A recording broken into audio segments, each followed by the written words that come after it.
Well, Trevor Carroll had a yearning to see what was beyond Broken Hill. So at 21, he left the mines and moved to London. During this time, he drove tour buses for Top Deck travel around Europe for a year on back-to-back 7-week stints until he started the overland route, which saw Trevor driving London to Kathmandu and return for the next 2 years.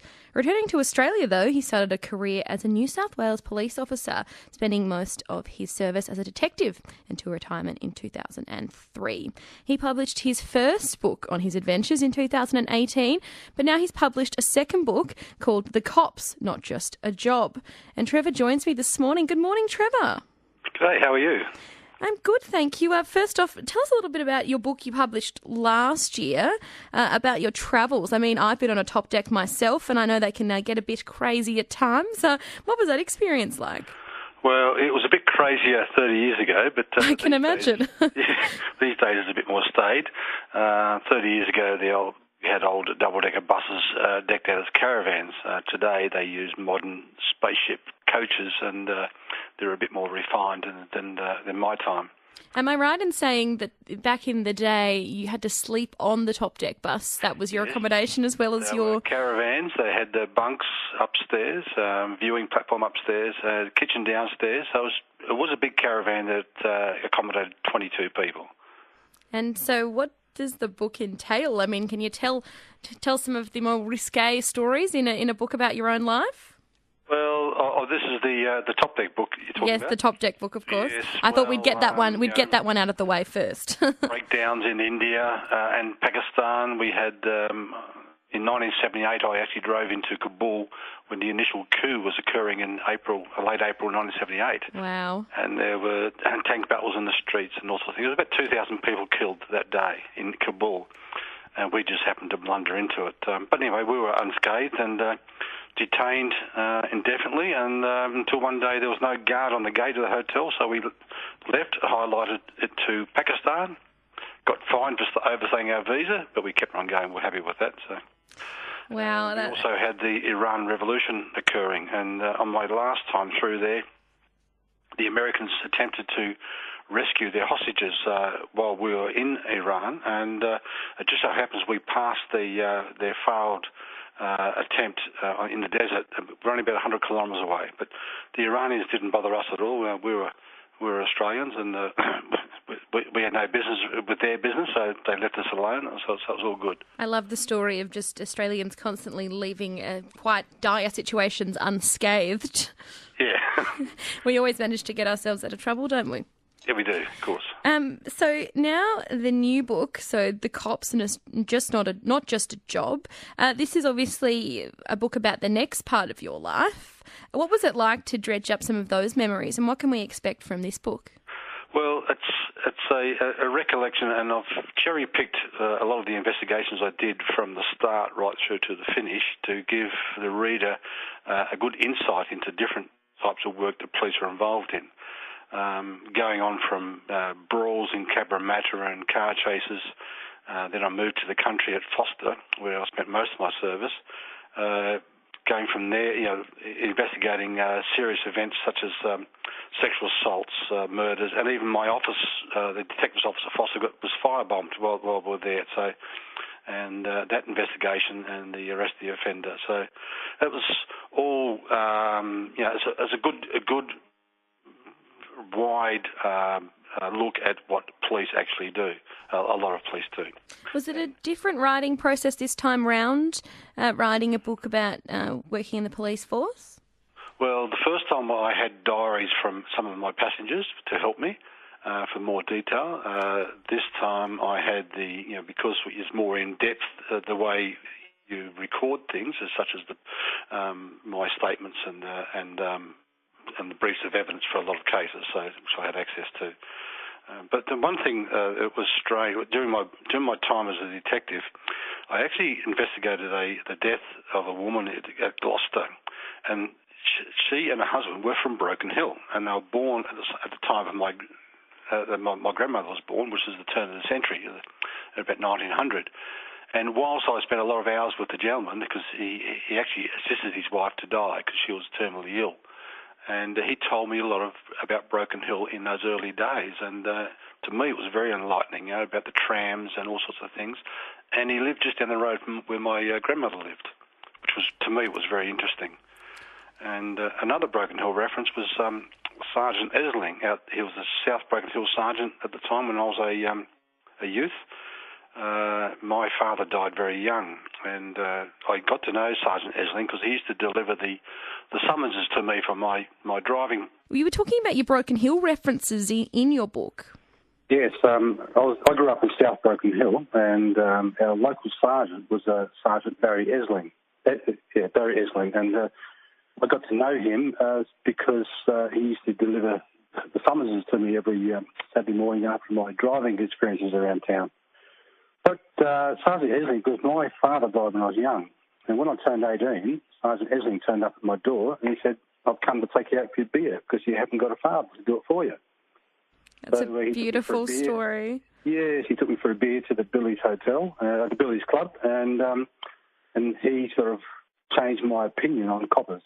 Before that, they were always the enemy, and later on, when I decided to join the police, Sergeant Esling gave me a reference, and that was the start of my career with the cops.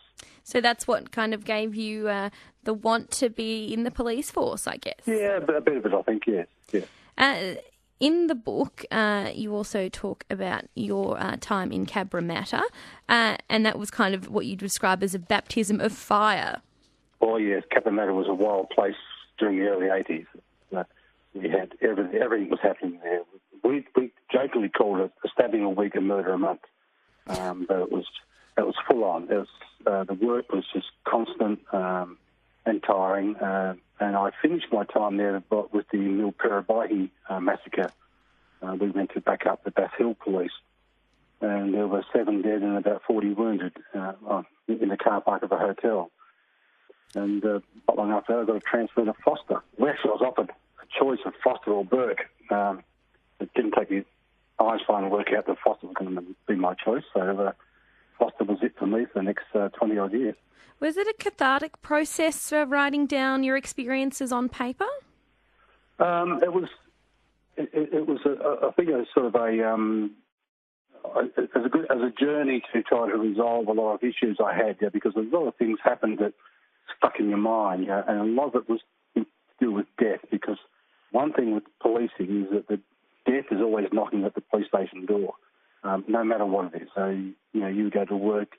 Of course, not expecting what was going to happen that day, but death was a major part of it, from motor vehicle accidents to suicides to murders and to unforeseen death, like kiddies dying in their sleep, and also elderly people. So death is one thing that always clung to you, and also when you're dealing with the survivors of the deceased, that was also quite gut-wrenching, I could say.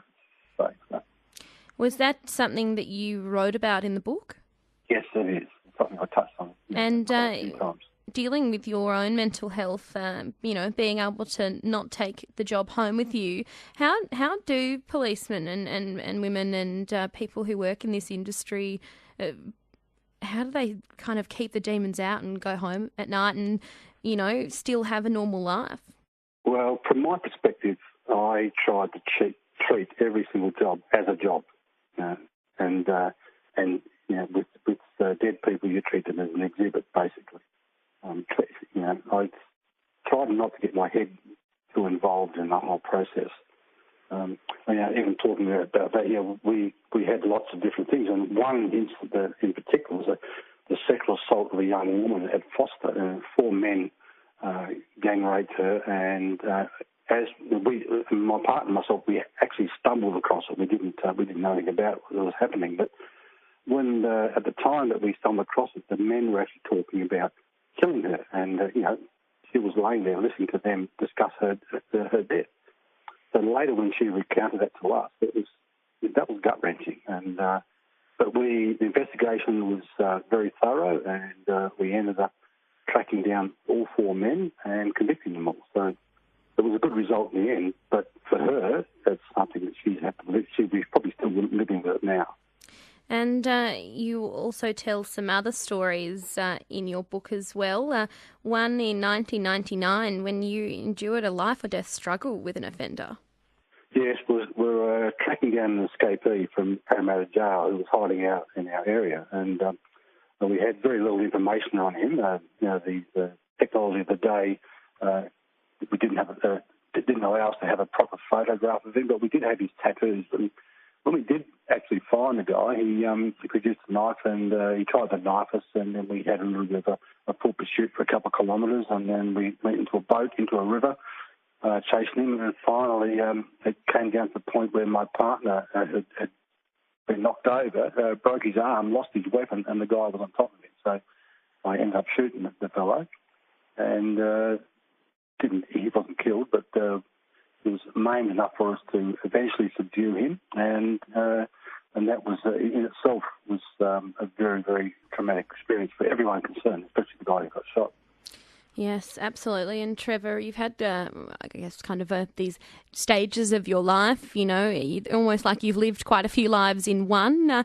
Ever since you've retired, have you had any of this excitement, or has it been more of a time to reflect? Probably more time to reflect. I have sons now who are progressing in their life, which interests me a lot, and now we have grandchildren, so that takes a bit of our time. But reflecting on my life is I think, it's part of the healing process as well. And I don't think I was too psychologically damaged, but physically damaged, yes. I have some injuries out of it, but other than that, life's good. We're pretty very, very fortunate, I think. And are there any plans for book 3? Well, I have material for if the Cops is a success. I have material of probably another 4 books, I think. Another 4 books? Yeah, of the cop stories. So wow. If people find it interesting, I've already put together a 3rd one, which is still in the making. But if it goes well, because it's self-published, it costs a lot of money to do it, and if it goes well and pays for itself, then I'll probably do a 3rd and maybe follow it forward. All right. Well, we look forward to chatting with you at your 4th book then. Yeah. All right, Trevor, good luck with the release of The Cops Not Just a Job. Yeah, well, I'll let you know. The book is available through www.trickypress.com.au at the moment, and pretty soon hopefully we'll have a retailer in Broken Hill who would like to sell it as well. I'm sure you absolutely will. Thank you so much for joining us this morning. No worries. Thank you. Trevor Carroll, author of The Cops Not Just a Job. Hopefully you'll be able to find a copy of that online and also around Broken Hill. Hopefully a bookshop picks it up.